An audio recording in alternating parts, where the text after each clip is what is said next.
Quero te ouvir, Edilson. Você já está balançando a cabeça em negativa, mas eu queria te ouvir. Não, eu estou balançando a cabeça negativa porque muita gente reclamou do Neymar. Isso faz parte do jogo, gente. É provocação mesmo, o goleiro provocou ele foi lá e provocou o goleiro, desafiou o goleiro. Você quer pegar meu pênalti? Onde é que você quer que eu bata? Isso é normal do jogo, isso é normal de quem está ali dentro do campo. O cara Neymar, da altura do Neymar, quando é provocado, ele vai lá e esnoba e zomba mesmo do adversário.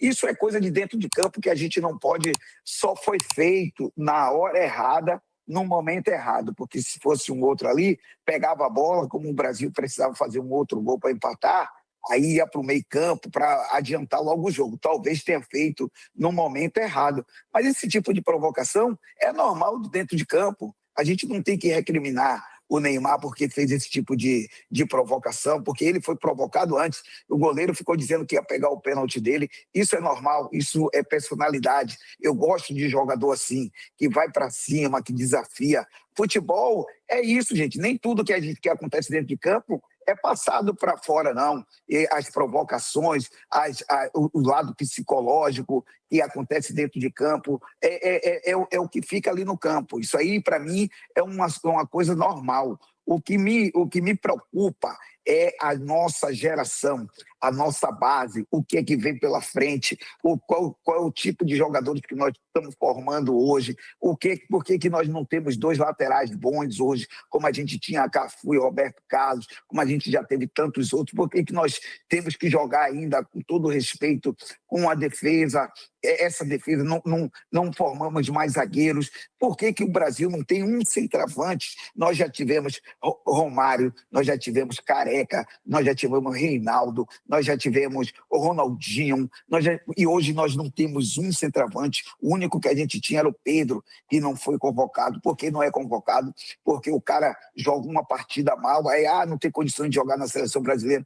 Então, é a formação, gente, é a formação da gente que está precária, que a gente não consegue formar mais jogadores de nível para jogar na seleção brasileira. E os jogadores que tem lá, a gente, pelo amor de Deus, para com isso.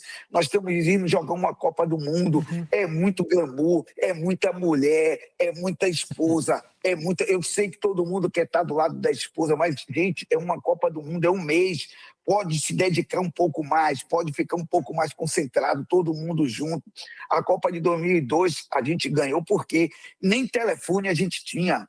A gente não tinha um telefone só, que era um telefone celular que a gente pedia emprestado. Pô, deixa eu ligar para saber como está a família. Gente, folga. A gente tinha 4 horas de folga na Copa do Mundo de 2002, 4 horas de folga no Japão, na Coreia. Só para a gente sair e voltar, vai fazer o quê? O máximo que a gente podia fazer era ir jantar em um lugar diferente, sair do hotel e ir ali e voltar. Agora os caras têm folga de uma Copa do Mundo de 2 dias para poder jogar. Gente, a Copa do Mundo não é brincadeira, é o maior torneio esportivo do mundo, que você precisa estar preparado, precisa estar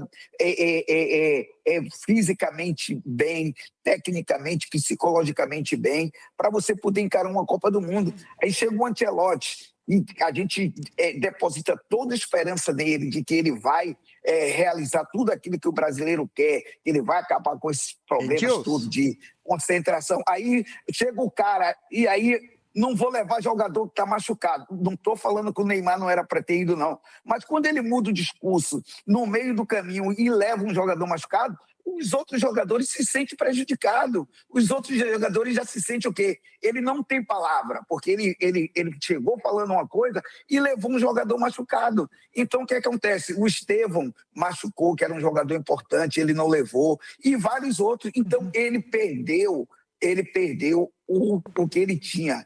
Ele perdeu a opinião dele, a palavra dele no grupo. Edilson, Otávio Guedes, teu fã. Edilson, se você acha que o Ancelotti estragou seu ano, é porque você não é botafoguense como eu, que teve um Ancelotti e um Ancelotinho. Ainda contrataram o filho dele para perder tudo. Eu tô sofrendo com a família toda. E ainda pior.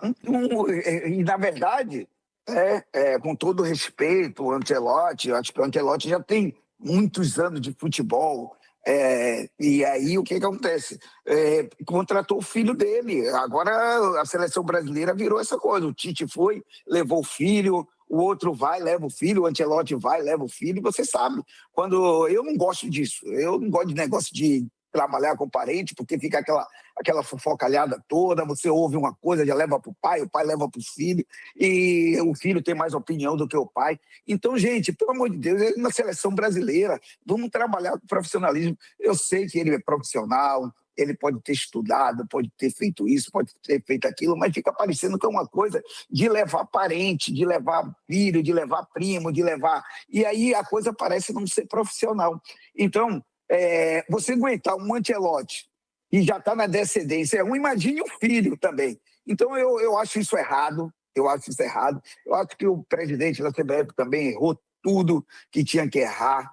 Eu acho que não deveria ter esse tipo de festa de convocação, aquela dinheirada toda que gastou. Eu já fiquei chateado, triste, puto com a CBF, e para conseguir um ingresso, eu estou aqui em Miami, para conseguir um ingresso, eu, pentacampeão mundial, é uma humilhação desgraçada. Você tem que ficar ligando, ficar implorando, ficar pedindo para conseguir o ingresso para ir para o jogo. A gente tinha que ter a cadeira cativa, a gente tinha que estar lá do lado dos jogadores, passando força, dando uma palavra de conforto, passando experiência. Aí fica em uma panelinha da zorra, só vai aqueles mesmos, quando passa na televisão, sempre os mesmos jogadores. A gente que a gente não tem oportunidade, não tem... A CBF está tudo errado, gente. Está tudo errado. Não vamos cobrar resultado enquanto estiver errado. Está tudo errado. Edilson, eu vou te dizer que você lavou minha alma. Nem sabia que ia ser tão bom. Você falou tudo, é que eu não tenho a sua competência, mas você falou tudo que eu penso sobre o quão triste foi essa derrota, mas com a sua competência. Craque é craque, dentro e fora de campo. Obrigada. Obrigado. Eu quero parabenizar a todos vocês, dizer que eu me exaltei um pouco, porque a gente é brasileiro que é duro, e né? tudo mais. Mas é duro, mas, gente, eu não posso ser igual a todos eles. Eu sempre tive personalidade, sempre fui um cara que, dentro de campo, eu sempre chamei a responsabilidade para mim. Quem jogou comigo sabe disso. Sempre, se fosse de bater os pênaltis, eu batia. Se fosse de zombar do adversário, eu zombava, fazer embaixadinha, dizer que ia dar caneta no Real Madrid, no Carembê, e fui lá e fui campeão mundial. Então, pelo Corinthians. Então, gente, eu não poderia dar uma entrevista para vocês e ser igual a todos os que estão aí puxando o saco, fica puxando o saco de jogadores da seleção, de presidente de CBF, de presidente de não sei o quê. Eu não vou fazer isso porque eu não sou igual a ninguém. É um dia triste, né, para nós, brasileiros. O futebol brasileiro decepcionou mais uma vez a gente, né? Cara, essa entrevista que eu vou dar é um pouco diferente das que talvez vocês estejam acostumados a ouvir, porque além de ter tido muito tempo ali no campo, né? A gente tem algumas coisas especial ali de dentro de campo, né? Por ter vivido durante isso tudo, esse tempo inteiro ali dentro de campo, ser um pentacampeão mundial, ter jogado uma Copa do Mundo e ter ganho uma Copa do Mundo, eu penso um pouco diferente do que a imprensa brasileira. Eu sei que são todos profissionais, são todos que estudam bastante o futebol, mas eu escuto muitos programas esportivos e escuto muitas bobagens, muitas coisas erradas, muitas previsões, muitas opiniões equivocadas, pessoas totalmente equivocadas, pessoas fazendo média, pessoas que têm interesse em informações. Isso atrapalha um pouco o nosso futebol também, né? E se vocês estiverem preparados para ouvir uma opinião de uma pessoa que esteve dentro do campo, que pensa totalmente diferente, vocês podem me perguntar que eu irei responder. O Valdo tem pergunta. Valdo. Edilson, prazer em falar contigo. Sou prazer seu todo fã. meu. Adorava Obrigado. te ver jogando, cara. Você fazia um inferno nas defesas. Maravilhoso. Então, pensando nisso, já que você está pensando totalmente diferente de boa parte dos analistas ali esportivos, o que você acha, então, que deu errado ontem, né? Eu vi, por exemplo, o Brasil perdeu totalmente o domínio de bola.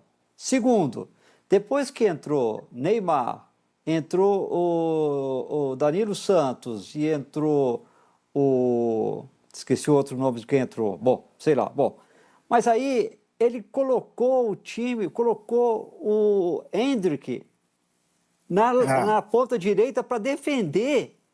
E aí virou uma avenida, os gols foram por ali, virou uma avenida naquela área ali. O que você acha? Cara, o André, estava ouvindo aí, o André Rizek, um dos melhores jornalistas, um comentarista de futebol, eu estava ouvindo ele falar e eu vou discordar um pouquinho dele. Infelizmente, vou ter que discordar dele dessa vez. O Ancelotti, hoje, é um treinador fraco, um treinador que já estava na descendência no futebol, ali mundial, já não tinha muito para onde ir depois que saísse do Real Madrid, encontrou uma oportunidade de vir para a seleção brasileira, ganhando mundos e fundos, ganhando um dinheiro incrível, que se você for ver para a realidade do futebol brasileiro, é uma coisa assim astronômica o que ele ganha.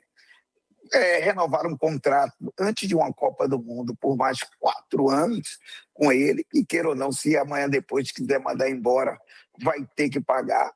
Um cara que 1 ano aí de trabalho perdeu os amistosos para seleções, e antigamente, que na nossa época a gente ganhava de lambuja, não fez um trabalho bacana com a seleção brasileira. Você vê o Brasil jogar hoje, é um time totalmente desequilibrado, um time que não tem uma defesa forte, não tem um meio-campo capacitado, não tem nenhum jogador ali para você dizer assim, vai fazer uma diferença, como a gente já teve Sócrates, Zico, Pelé, a gente já teve Ronaldinho e tantos outros jogadores. A gente não tem um ataque poderoso. O Vini Júnior é o maior destaque, mas é um jogador ainda que não é um jogador, se você for comparar aos outros talentos que nós já tivemos, também não está no nível deles. Então, a convocação da seleção brasileira, a gente vê que falta alguns jogadores, só que tem muita gente que vive de interesse, principalmente da imprensa esportiva, de que não pode falar essas coisas. E nós, como ex-jogadores, e que tivemos lá, a gente pode falar com bastante propriedade, porque a gente sabe do que é que a gente está falando. O Brasil é uma seleção fraca, uma seleção que não tem defesa, não tem meio-campo e não tem ataque. Lá tem bons jogadores, gente. Tem em todas as seleções. A gente não está acostumado com bons jogadores. Nós estamos acostumados com jogadores excelentes, com craques, que fazem a diferença. Não é jogador, o Haaland tem 1,80 m. O melhor jogador do mundo é o Messi, tem 1,60 m, não corre, é o jogador que menos corre na Copa do Mundo e é o artilheiro da Copa do Mundo, tem 39 anos e está fazendo a diferença. Então, o problema não é tamanho, o problema não é nada, o problema é que nós temos, além de ter um treinador fraco, nós temos uma seleção frouxa, jogadores frouxos, sem personalidade, e na hora de ir pro pau, de ir pro jogo, fica todo mundo pipocando. É isso que a imprensa tem que falar. Não é ficar passando pano, ficar passando a mão na cabeça de ninguém, não, porque agora está todo mundo lá cheio de dinheiro, vai para a Europa, e aí, amanhã depois, sabe quem é que sofre? É o torcedor brasileiro que chora, que rasga a camisa, que compra uma camisa de R$700 para poder, o cara que ganha um salário mínimo, como é que vai comprar uma camisa de R$700? Tá tudo errado, gente. Tá tudo errado, só que as pessoas só querem falar depois que perde. Por que não fala antes? Tá todo mundo agora metendo pau em Ancelotti, todo mundo metendo pau em um e outro. Por que não fala nada antes? É fácil falar depois, né? Antes ninguém fala. Então, gente, na minha opinião, tá tudo errado. Um beijo para você. Valeu. Intervalinho, a gente volta já.